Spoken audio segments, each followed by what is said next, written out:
Monsieur Kylian Mbappé s'est fait défoncer et va continuer de se faire défoncer par la presse espagnole.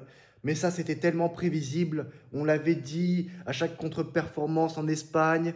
Les journalistes espagnols vont lui cracher dessus, vont pas mâcher ses mots contre le crack, le meilleur joueur du monde, voilà, le meilleur joueur français de l'histoire, le meilleur joueur du monde et tout ça.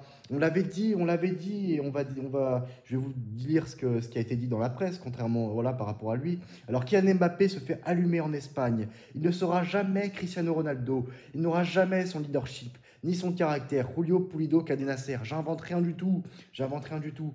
Voilà. On pensait qu'il venait pour confirmer ce qu'il était à Paris.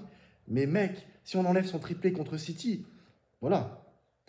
Qu'est-ce qu'il a fait? Qu'est-ce qu'il a fait? Ah oui, quand c'est pas Guardiola, quand c'est pas Manchester City, une équipe qui ressemble à rien cette saison, ah, c'est plus compliqué, hein. Il est temps de choisir pour moi il est temps pour moi de choisir les matchs. Contre l'Atlético de Madrid, il a fait 0 but, 0 passe décisive. Contre Arsenal, il a fait 0 but, 0 passe décisive. Très décevant, Mbappé, très décevant.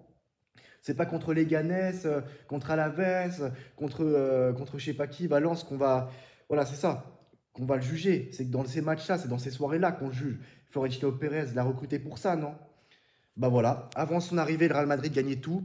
Et après son arrivée, bah, ils vont faire une saison blanche. C'est très bien parti pour ça. Et encore une fois, je me répète, ça n'a rien à voir avec Erling Haaland. On le compare souvent à Erling Haaland, mais c'est vrai, c'est un fait. Le mec, il arrive à Manchester City qui n'avait jamais gagné la Ligue des Champions. Le mec, il arrive, City gagne tout. Il bat des records en Angleterre. Erling Haaland, 36 buts marqués en Première Ligue, c'était du jamais vu. Il gagne tout, il bat record sur record en Première Ligue, en Ligue des Champions. Il gagne tout, il gagne tout. Tous les trophées imaginables et inimaginables. Mbappé arrive au Real Madrid. Rien du tout. Erling Haaland a fait en un an à City ce qu'Mbappé n'a pas réussi à faire en 7 ans au Real Madrid, au Paris Saint-Germain. Donc déjà, ça donnait un indicateur clair concernant l'arrivée de Mbappé au Real Madrid. Fallait pas s'attendre à un truc de ouf. C'est ça. Et en plus, Mbappé a déjà fait plusieurs mauvais coups au Real Madrid. Je me rappelle en 2022. Donc déjà, l'histoire entre le Real Madrid et Kylian Mbappé n'avait très mal commencé. Donc voilà, Mbappé, il arrive au Real Madrid, première saison, saison blanche. Donc je continue. Voilà, ce sont des faits, j'invente rien. Je fais que relayer, je fais que constater. Donc voilà. Donc ce n'est pas qu'il ne tente pas, mais il n'est pas différentiel. On le sent anxieux.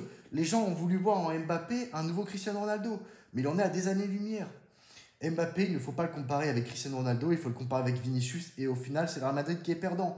Le Real Madrid perd parce que Vini n'est plus Vini, et Mbappé n'a pas pris la relève. Le comparer avec Cristiano Ronaldo est une dinguerie. Tu ne peux pas le comparer ni avec Cristiano Ronaldo, ni avec Karim Benzema, Antonio Romero, Cadenasser. Donc voilà, il s'est fait dézinguer de toutes parts. Et voilà, donc il faut arrêter de chercher des excuses avec ce joueur. C'est le seul joueur du monde à qui on cherche des excuses. Et il est temps de dire stop, stop, stop. Voilà, c'est tout pour cette vidéo. Restez à l'affût, je vais sortir une autre vidéo. À très bientôt, ciao.